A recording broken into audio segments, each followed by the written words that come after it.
Hello दोस्तों, Tiwari D channel पर फिर से आप लोगों का स्वागत है। उम्मीद कर रहे हैं आप लोग स्वस्थ होंगे और मस्त होंगे। तो आज वीडियो प्रारंभ करने से पहले हम मुजफ्फरपुर के सूर्यांश को ढेर सारी शुभकामनाएं बधाइयाँ दे रहे हैं, क्योंकि वो मात्र 13 साल की उम्र में ही, अभी सनसनाती खबर आई हुई है कि वो 13 साल की उम्र में ही 56 कंपनियों के CEO बन चुके हैं। मतलब 13 साल की उम्र में बहुत बड़ी बात है। अभी वो हाई स्कूल का पेपर इस ईयर देंगे, तो अपने वो जीवन में इसी तरह से अच्छा कार्य करते रहें और देश को बहुत आगे ले जाएं। उनके लिए हमारी यही शुभकामनाएं हैं। तो आज का हमारा टॉपिक है, जो पहले वीडियो में, साइंस के पहले वीडियो में बन चुका है, गोलीय दर्पण, अवतल दर्पण, उत्तल दर्पण हम लोग पढ़ चुके हैं। आज उससे संबंधित कुछ परिभाषाएं पढ़ेंगे। तो देखिए, गोलीय दर्पण के बारे में हम लोग पढ़े हैं कि वो कांच के किसी खोखले गोले का भाग होता है जिसका कोई बाहरी लेयर जो होता है परावर्तक पृष्ठ बना देते हैं, और इसी को क्या कहते हैं? गोलीय दर्पण कहते हैं। तो देखिए आप, तो यहाँ पे चलिए हम गोलीय दर्पण बना रहे हैं।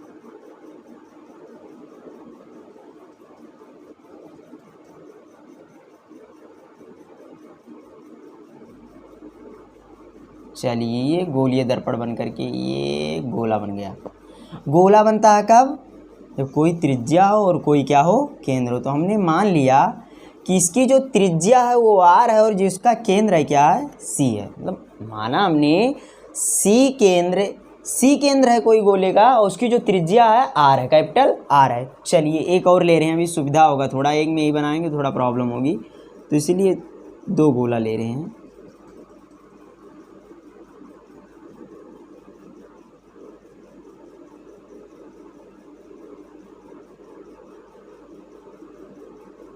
चलिए, थोड़ा गोला इधर उधर होगा, कोई बात नहीं है, ठीक है।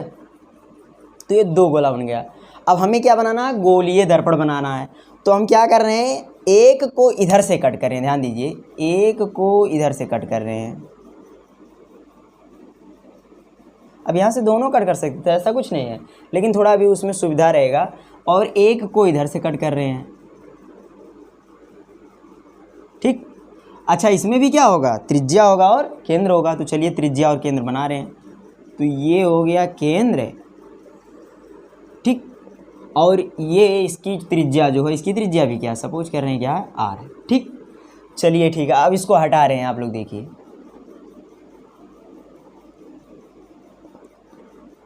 अब R त्रिज्या जिसका केंद्र से हमने कोई गोला लिया, और देखिए ये 2 प्रकार से। अब देखिए, अब इसके या तो दबे हुए पृष्ठ को कलाई कर दो या उभरे हुए पृष्ठ को कलाई कर दो। इसके अकॉर्डिंग 2 ही दर्पण तो बना था, एक अवतल दर्पण, एक उत्तल दर्पण।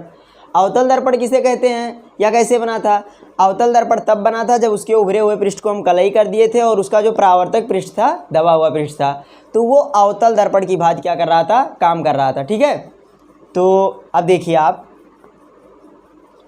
तो हम क्या कर रहे हैं इधर इसके, अब देखिए ये इस तरह से बन गया है,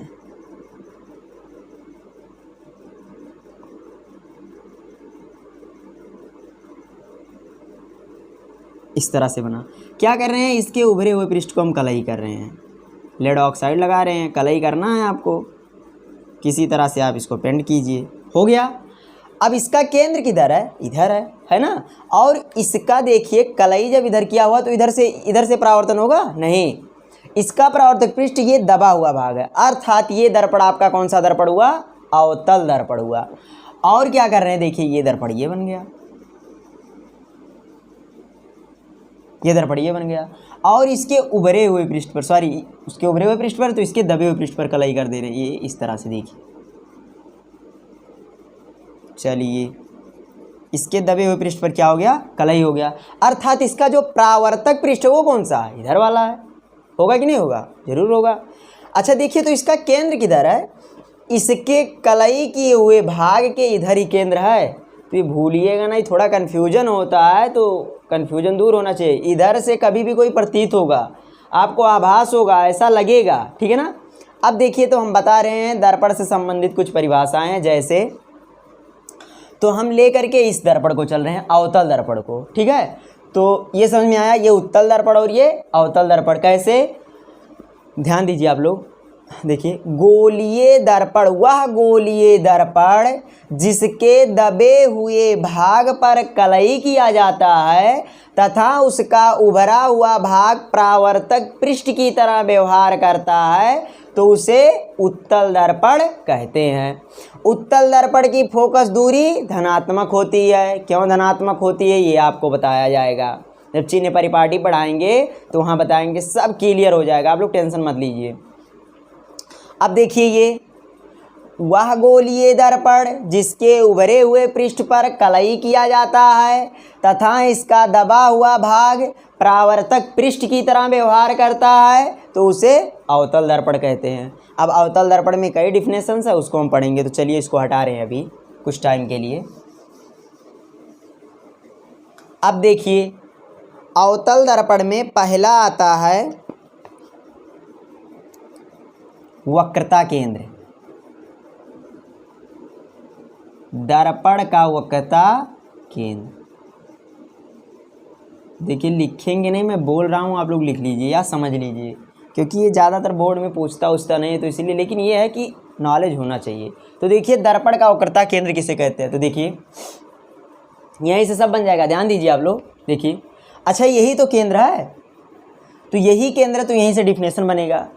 गोलीय दर्पण को जिस खोखले गोले से काट कर बनाया जाता है, ध्यान दो, गोलीय दर्पण को इसी खोखले गोले से काट कर बनाया गया। तो गोलीय दर्पण को जिस खोखले गोले से काट कर बनाया जाता है उसके केंद्र को दर्पण का वक्रता केंद्र कहते हैं। समझ में आ गया। देखिए, ये आपका दर्पण है, कौन दर्पण है, अवतल दर्पण। तो अब कोई पूछ लिया कि अवतल दर्पण का वक्रता केंद्र क्या होता है, तो आप क्या बताओगे, ध्यान दो।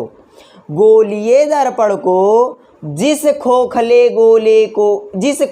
गोले से काट कर बनाया जाता है उसके केंद्र को दर्पण का वक्रता केंद्र कहते हैं। समझ में आया। तो ये दर्पण का क्या हो गया, वक्रता केंद्र हो गया। फिर बोल रहे हैं, गोलीय दर्पण को जिस खोखले गोले से काट कर बनाया जाता है उसके केंद्र को दर्पण का वक्रता केंद्र कहते हैं। ठीक है। तो आगे देखिए, अब दूसरी चीज क्या आती है। दूसरा चीज देखो क्या आ रहा है, दूसरा चीज आ रहा है ध्रुव। तीसरा चीज आ रहा है वक्रता त्रिज्या।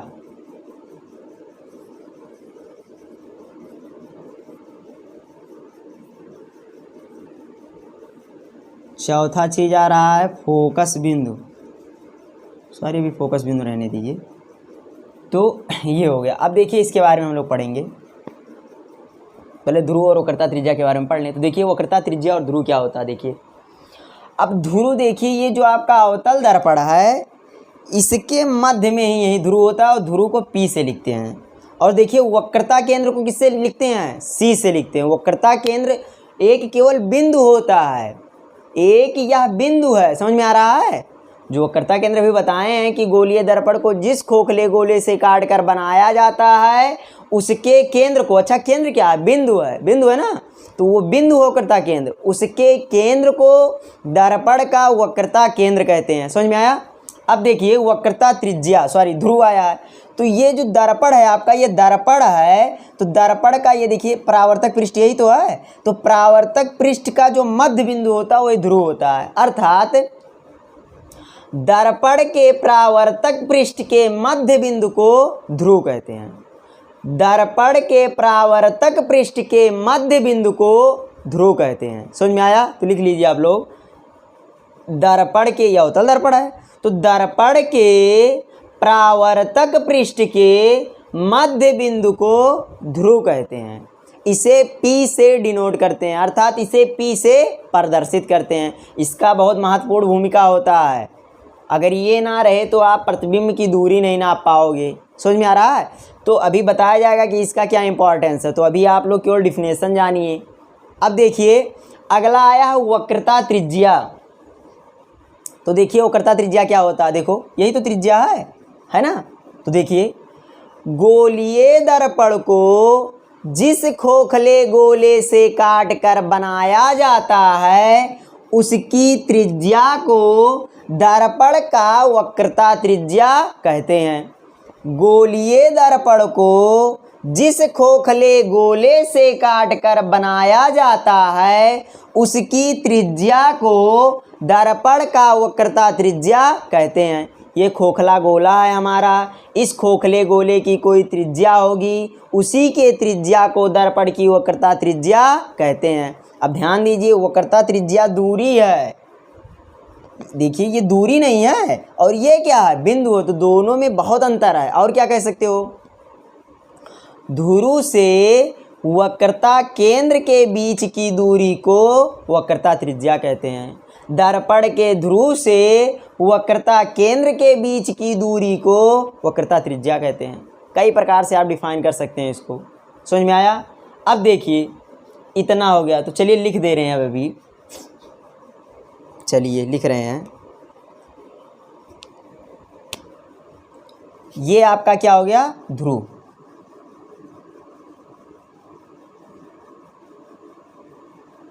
अब देखिए दूरी है, तो चलिए इसको डिनोट कर दे रहे हैं। ठीक, ये आपका क्या हो गया, वक्रता त्रिज्या। वक्रता क्या हुआ, त्रिज्या। ठीक, और ये आपका क्या हो गया, वक्रता केंद्र।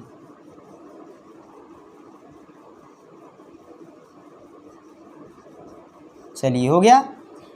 और इधर वाला जो पार्ट है, इधर वाला पार्ट, ये हो गया परावर्तक पृष्ठ। परावर्तक पृष्ठ, ये आपका क्या हो गया, परावर्तक पृष्ठ। और ये दूरी क्या हुई, वक्रता त्रिज्या। देखिए अगला क्या है आपका, चौथा,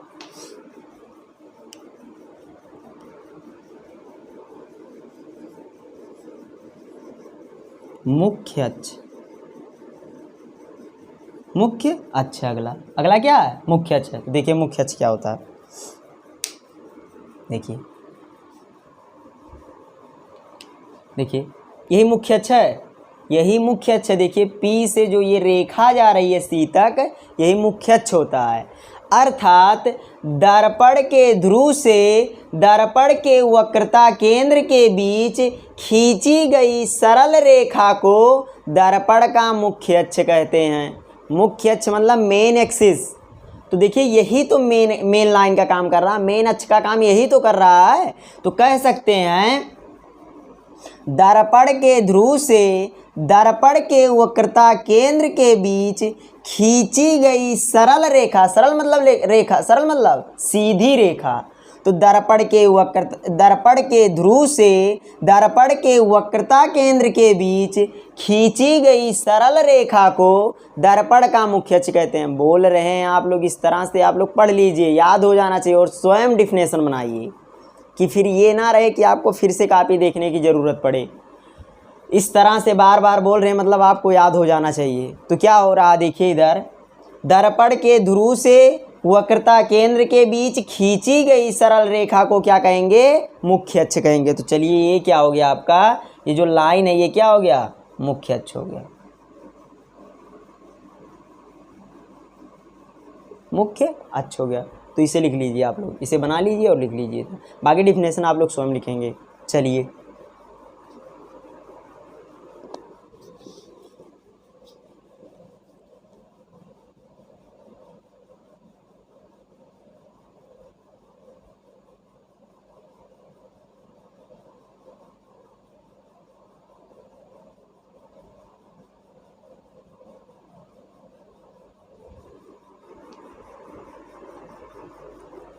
ये हो गया। चलिए ठीक, अब अगला देखिए आप लोग।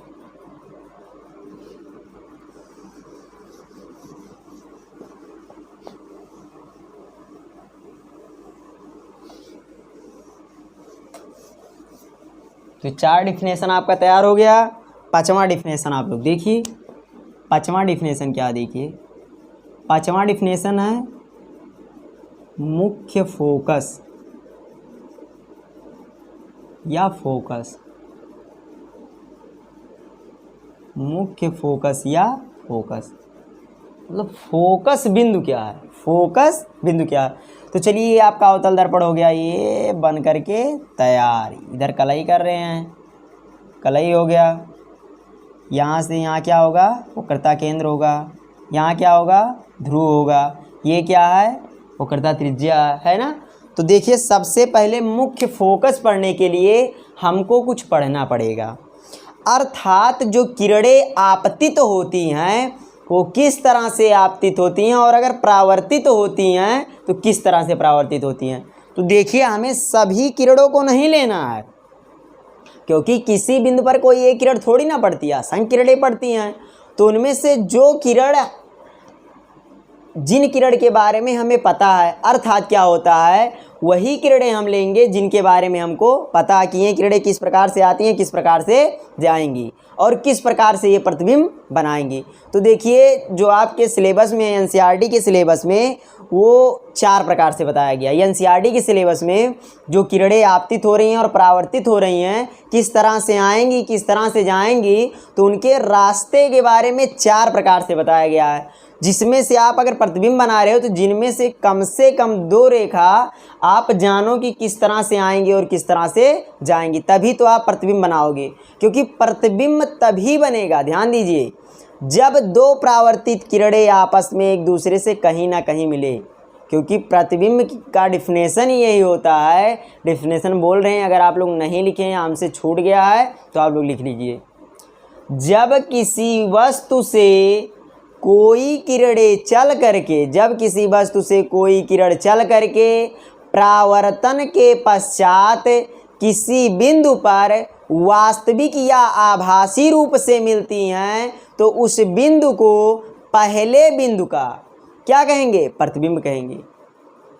किसी, जैसे देखिए सपोज करिए, चलिए हम बना दे रहे हैं। जैसे यहाँ पे मैं सपोज कर रहा हूँ कि यहाँ पे हमारी वस्तु रखी इधर वक्रता केंद्र पर, तो अभी किरण बताएंगे कैसा कैसा जाएगा। तो चलिए किरण यहाँ से दौड़ाएं, ये फोकस से जाएगा। चलिए तो क्या कर रहे हैं, किरण फोकस से दौड़ा दे रहे हैं इधर से, तो ये क्या होगा, परावर्तन के पश्चात यहाँ से जाएगा, तो यहाँ कट कर रहा, तो अर्थात वहीं पे प्रतिबिंब बनेगा।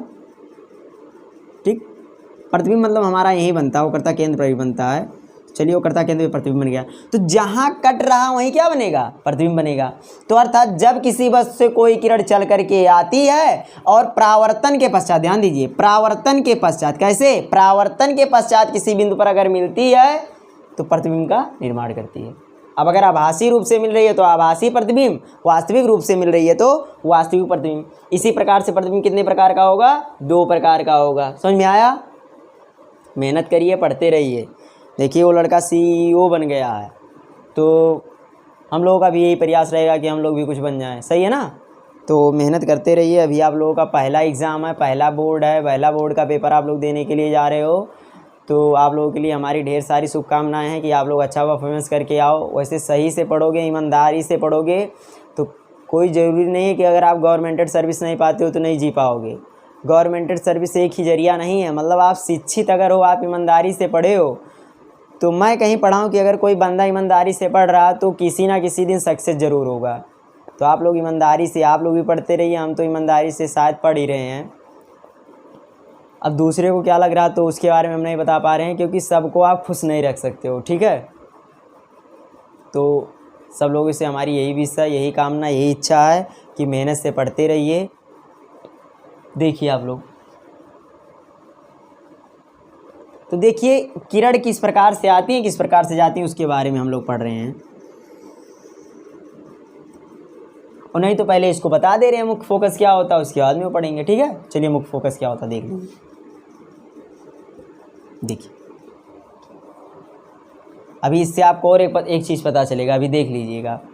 तो देखिए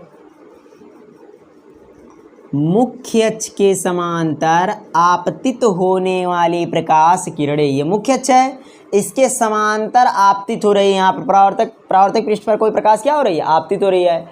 तो मुख्य अक्ष के समांतर परावर्तक पृष्ठ पर आपतित होने वाली प्रकाश की किरणें परावर्तन के पश्चात मुख्य अक्ष के जिस बिंदु से होकर के जाती हैं, परावर्तन के पश्चात मुख्य अक्ष के जिस बिंदु से होकर के जाती हैं, उसी बिंदु का नाम क्या होता है, फोकस होता है। मुख्य अक्ष के समांतर जाने वाली प्रकाश की किरणें परावर्तन के पश्चात मुख्य अक्ष के जिस बिंदु पर मिलती हैं उसका नाम क्या होता है? फोकस होता है। उसी को फोकस बिंदु कहते हैं, उसी को मुख्य फोकस कहते हैं। अब कोई भी प्रकाश की किरण अगर मुख्य अक्ष के समांतर जा रही है तो वो परावर्तन के पश्चात कहाँ से जाएगी?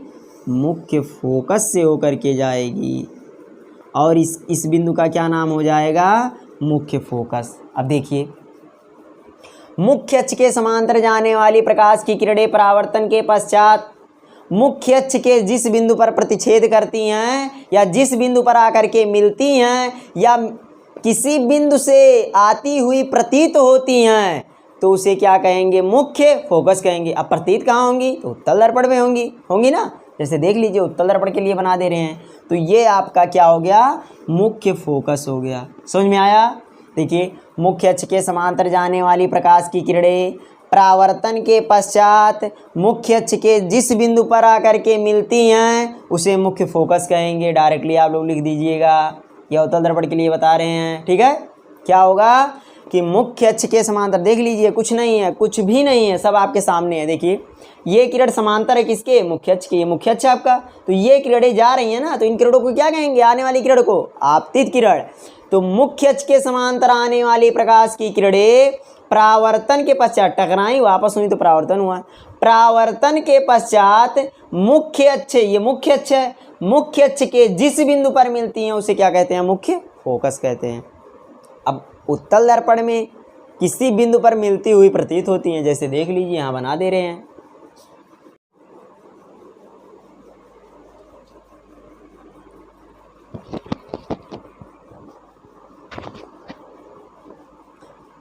हेलो दोस्तों, तिवारी डी चैनल में फिर से आप लोगों का स्वागत है। उम्मीद कर रहे हैं आप लोग स्वस्थ होंगे और मस्त होंगे। तो आज हम लोग पढ़ने वाले हैं गोलीय दर्पण के द्वारा प्रतिबिंब बनने के नियम। तो देखिए, आप क्या पढ़ने वाले हैं हम लोग आज हम लोग पढ़ने वाले हैं गोलीय दर्पण के द्वारा प्रतिबिंब बनने के नियम।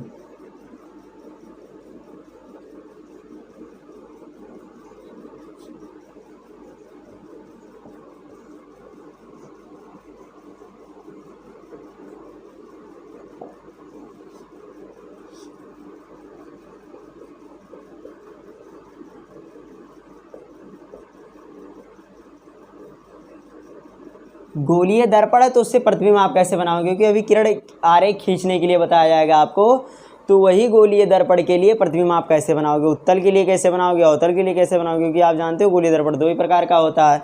तो देखिए, सबसे पहले हमें किरण आरेख, मतलब किस तरह से कोई किरण आ रही है, किस तरह से जाएगी, तो उसके बारे में हमको पढ़ना है। तो देखिए, बता रहे हैं आपको, ये हम ले रहे हैं अवतल दर्पण, ये आपका ध्रुव, फोकस, ये वक्रता केंद्र, ये कलई कर रहे हैं, लेड ऑक्साइड लगा दे रहे हैं, कलई हो गया। अब देखिए, पहला नियम क्या होता है? पहला नियम क्या होता है? ध्यान दीजिए, पहला नियम होता है मुख्य अक्ष के समांतर आने वाली प्रकाश की किरणें, ध्यान दीजिए, मुख्य अक्ष के समांतर आने वाली प्रकाश की किरणें परावर्तन के पश्चात मुख्य फोकस से होकर के जाती हैं। क्या अवतल के लिए बता रहे हैं? मुख्य अक्ष के समांतर आने वाली प्रकाश की किरणें, ये आपतित हो रही है, तो मुख्य अक्ष के समांतर आने वाली प्रकाश की किरणें परावर्तन के पश्चात मुख्य फोकस से होकर के जाती हैं। उत्तल के लिए क्या होगा? मुख्य अक्ष के समांतर आने वाली प्रकाश की किरणें परावर्तन के पश्चात मुख्य फोकस से होकर के आती हुई प्रतीत होती हैं। वहाँ प्रतीत होंगी, यहाँ होगा। तो आप लोग लिखिएगा, पहला नियम क्या होता है? मुख्य अक्ष के समांतर आने वाली प्रकाश की किरणें परावर्तन के पश्चात मुख्य फोकस से होकर के जाती हैं अथवा मुख्य फोकस से होकर के आती हुई प्रतीत होती हैं। तो ये पहला नियम हो गया। और किसी का भी प्रतिबिंब बनाने के लिए कम से कम 2 किरण आप जब डालोगे उस पर, तभी प्रतिबिंब बनेगा। तो पहला तो ये आपका हो गया कि मुख्य अक्ष के समांतर जाने वाली प्रकाश की किरणें परावर्तन के पश्चात या तो मुख्य फोकस से जाएंगी और या तो मुख्य फोकस से होकर के क्या होता है, आती हुई प्रतीत होती हैं। जैसे देख लीजिए, वक्रता केंद्र, फोकस, और ये किरण मैं डाल रहा हूँ मुख्य अक्ष के समांतर, तो ये लग का आ रहा है, कहाँ से आ रहा है, फोकस से आ रहा है, ऐसा प्रतीत हो रहा है। तो ये दोनों डायग्राम आप बना लीजिए। पहला क्या है आपका, मुख्य अक्ष के समांतर,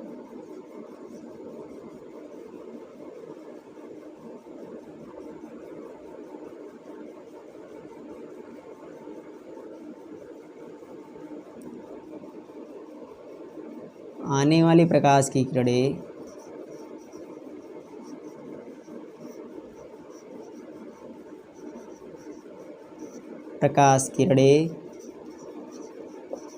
परावर्तन के पश्चात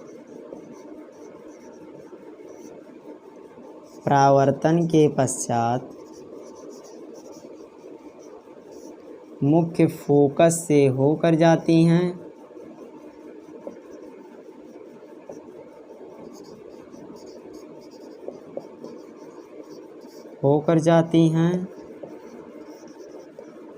अथवा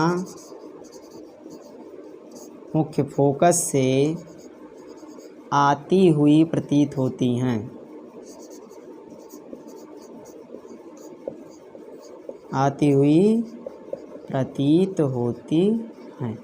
तो ये बना लीजिए आप लोग, ये पहला नियम है।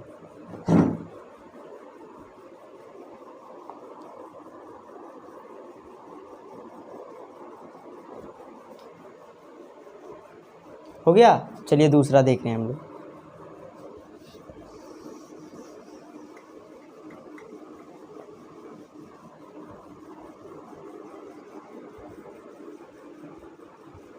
चलिए दूसरा हम लोग देख रहे हैं।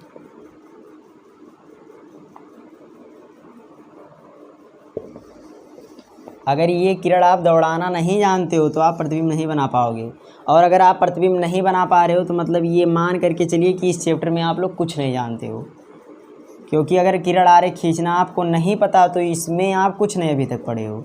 अगर आप किरण आरेख खींचना जानते हो तो सब कुछ पढ़ लिए हो, ठीक है। तो किरण आरेख तभी आप खींच पाओगे जब किरण किस प्रकार से आपतित होती है, किस प्रकार से परावर्तित होती है, इसके बारे में आप जानो।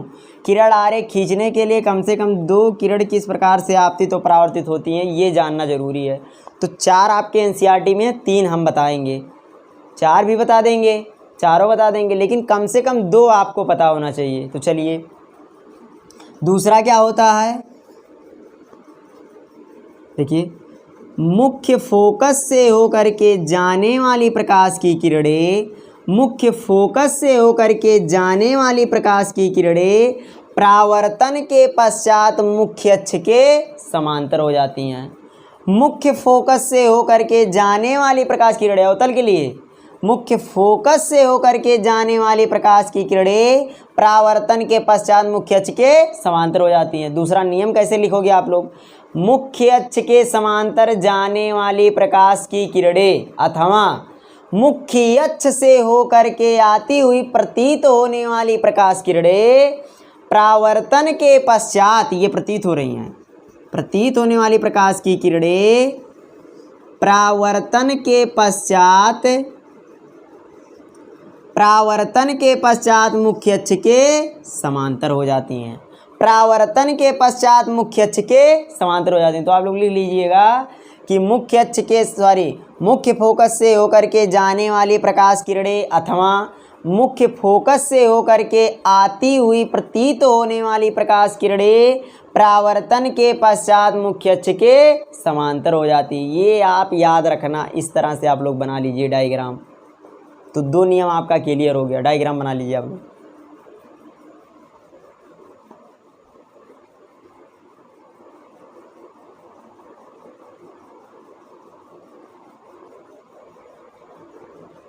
चलिए अगला देखिए। अगला उत्तल के लिए 2 नियम बता दे रहे, उत्तल के लिए नहीं बता रहे, मतलब वही सेम चीज़ होता, थोड़ा बस डिफरेंस है। चलिए ये हमारा हो गया क्या, दर्पण, यहाँ हो जाएगा ध्रुव, ये हो गया मुख्य अक्ष, ये हो गया वक्रता केंद्र, ये हो गया फोकस बिंदु। तो देखिए अगला नियम क्या होता है, तीसरा, दर्पण के वक्रता केंद्र से होकर के जाने वाली प्रकाश की किरणें, दर्पण के वक्रता केंद्र से होकर के जाने वाली प्रकाश किरणें परावर्तन के पश्चात पुनः उसी रेखा पर, मतलब उसी दिशा में उसी रेखा पर वापस हो जाती हैं। पुनः उसी माध्यम में, पुनः उसी रास्ते पर क्या होती हैं, वापस हो जाती हैं। वक्रता, दर्पण के वक्रता केंद्र से होकर के जाने वाली प्रकाश की किरणें परावर्तन के पश्चात पुनः उसी रेखा पर क्या होती हैं, वापस हो जाती हैं, अर्थात उसी रास्ते पर चली आती हैं, थोड़ा ना इधर ना उधर। समझ में आया? तो ये तीसरा नियम हो गया। चौथा नियम क्या होता है? आप लोग चौथा नियम देखो कि आप लोग पढ़े क्या हो, आप लोग पढ़े हो कोण I इक्वल टू कोण R, इसलिए जो आप किरण इतना कोण बना रही हैं तो कोण R पर क्या होगी, परावर्तित हो जाएंगी। तो एक ये हो गया। समझ में आया? तो ये का आपका क्या हो गया, ये हो गया। तो ये चौथा बना लीजिए, ये तीसरा बना लीजिए, ये डायग्राम बना लीजिए, आप लोग बना लीजिए। आयरो आप लोग दर्शाइएगा, क्योंकि इससे पता चलता है कि हमारी किरण कहाँ से कहाँ जा रही हैं।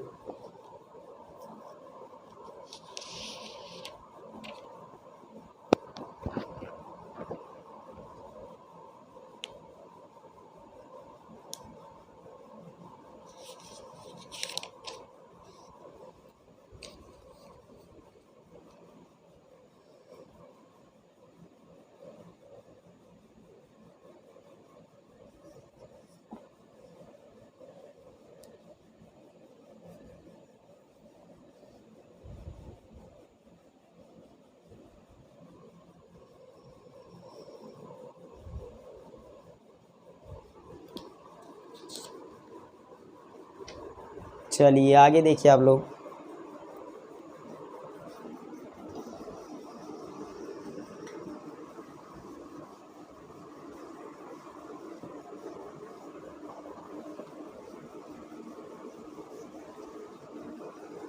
अगला हम लोग पढ़ेंगे दूरी चिन्ह परिपाटी।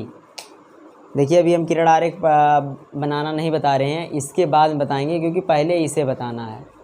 दूरी चिन्ह परिपाटी देखिए क्या होता है। ये हम लोगों ने ले लिया क्या, अवतल दर्पण।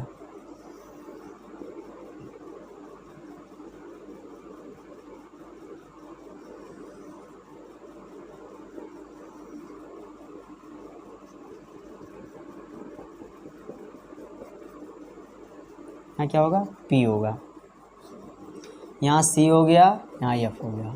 तो देखिए दूरी चिन्ह परिपाटी क्या होती है।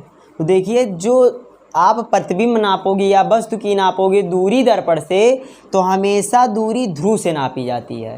अर्थात पहला पॉइंट इसमें क्या है, वस्तु की लंबाई,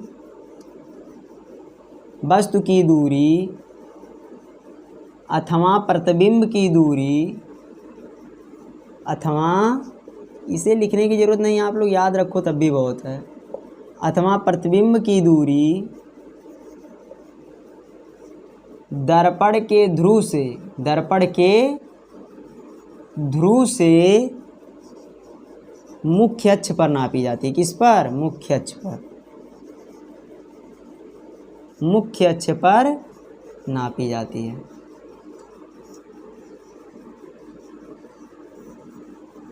मुख्य अक्ष पर क्या होती है, नापी जाती है। अर्थात अगर यहाँ पे प्रतिबिंब है, यहाँ पे प्रतिबिंब बन गया, यहाँ पर वस्तु रखा है, तो दूरी कहाँ से नापेंगे, यहाँ से यहाँ तक नापेंगे। समझ में आया? अगला देखिए,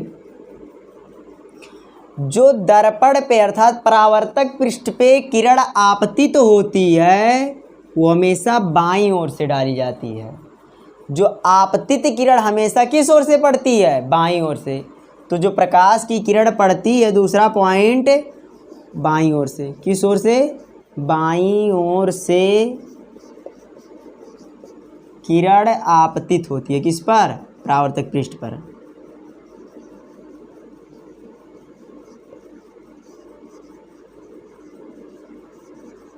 तीसरा चीज देखिए आप लोग, मुख्य अक्ष के ऊपर नापी गई दूरी धनात्मक, मुख्य अक्ष के ऊपर नापी गई दूरी धनात्मक, मुख्य अक्ष के नीचे नापी गई दूरी ऋणात्मक होती है। ध्यान दीजिए, मुख्य अक्ष के ऊपर अगर प्रतिबिंब बन रहा तो वो धनात्मक होगा, मुख्य अक्ष के नीचे प्रतिबिंब बन रहा तो वो ऋणात्मक होगा। आपतित किरण की दिशा में नापी गई दूरी धनात्मक, आपतित किरण की दिशा में नापी गई दूरी धनात्मक। अगर आपतित किरण इधर से इधर तो जाती है, अर्थात इधर नापी गई दूरी क्या होती है? धनात्मक। तो देखिए लिख रहे हैं, तीसरा वो, चौथा वो, फिर अगला ये लिख रहे हैं, आपतित किरण की दिशा में नापी गई दूरी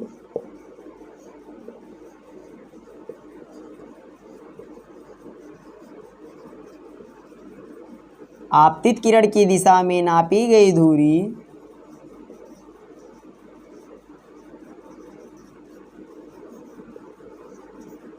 धनात्मक होती है,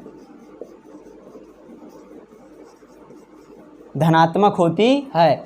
आपतित किरण की दिशा में नापी गई दूरी कैसी होती है? धनात्मक होती है। तो ये दूरी अगर इधर नापी जा रही है तो कैसी होगी? धनात्मक होगी। और आपतित किरण के विपरीत दिशा में, अर्थात दूरी अगर आप इधर नाप रहे हो, अगर दूरी आप इधर नाप रहे हो तो आपतित किरण के विपरीत दिशा में दूरी ना जो नापी जाती है वो कैसी होती है? ऋणात्मक होती है। तो इतना पॉइंट तो आपको याद रखना है। सबसे पहला काम, जो प्रकाश की किरण हमेशा डाली जाती है दर्पण पर, वो बाईं ओर से, जो आपतित किरण पड़ती है दर्पण पर हमेशा बाईं ओर से। मुख्य अक्ष के ऊपर अगर प्रतिबिंब बन रहा वस्तु रखा है तो वो पॉजिटिव रहेगा उसकी लंबाई, अगर नीचे नेगेटिव। आपतित किरण की दिशा में नापी गई दूरी धनात्मक, आपतित किरण की विपरीत दिशा में नापी गई दूरी ऋणात्मक होती है। तो ये इसका इतना नियम है। इसी कारण से उत्तल दर्पण की फोकस दूरी धनात्मक और अवतल दर्पण की फोकस दूरी क्या होती है? ऋणात्मक। अभी बता रहे हैं, इसे नोट कर लीजिए।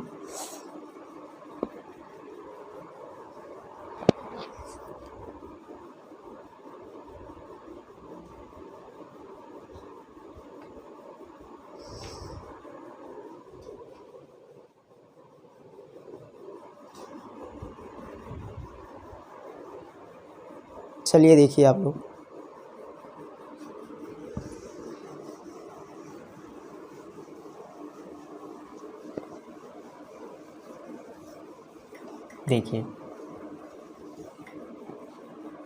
देखिए अब बताएंगे आपको कि क्यों अवतल दर्पण की फोकस दूरी ऋणात्मक और उत्तल की धनात्मक होती है। देखिए ये बन गया हमारा कौन सा दर्पण? अवतल।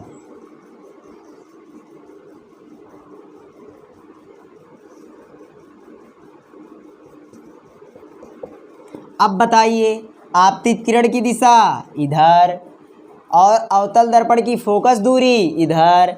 तो यही कारण होता है कि अवतल दर्पण की फोकस दूरी आपतित किरण की विपरीत दिशा में है, इसीलिए अवतल दर्पण की फोकस दूरी क्या होती है? ऋणात्मक होती है।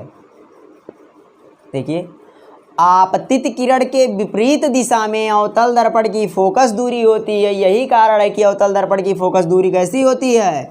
नेगेटिव होती है। और देखिए उत्तल दर्पण की, तो ये हमारा बनकर तैयार हो गया कौन सा दर्पण? उत्तल दर्पण। यहाँ पे P होगा, यहाँ पे C केंद्र हो गया, यहाँ फोकस बिंदु हो गया। अब देखिए आपतित किरण की दिशा इधर, फोकस दूरी इधर, अर्थात उत्तल दर्पण की फोकस दूरी आपतित किरण की दिशा में होती है। यही कारण है कि उत्तल दर्पण की फोकस दूरी क्या होती है? पॉजिटिव होती है। तो ये बात आप लोग ध्यान रखिए, क्योंकि अगर कहीं भी फोकस दूरी अगर लेना पड़ेगा उत्तल दर्पण के लिए तो आप हमेशा नेगेटिव लेंगे, उत्तल दर्पण के लिए रहेगा तो क्या लेंगे? पॉजिटिव लेंगे। तो अगर आप लोगों को हमारा वीडियो पसंद आया है तो वीडियो को लाइक कीजिए, सब्सक्राइब कीजिए, शेयर कीजिए, ज़्यादा से ज़्यादा वॉच कीजिए और ज़्यादा से ज़्यादा सपोर्ट कीजिए। धन्यवाद।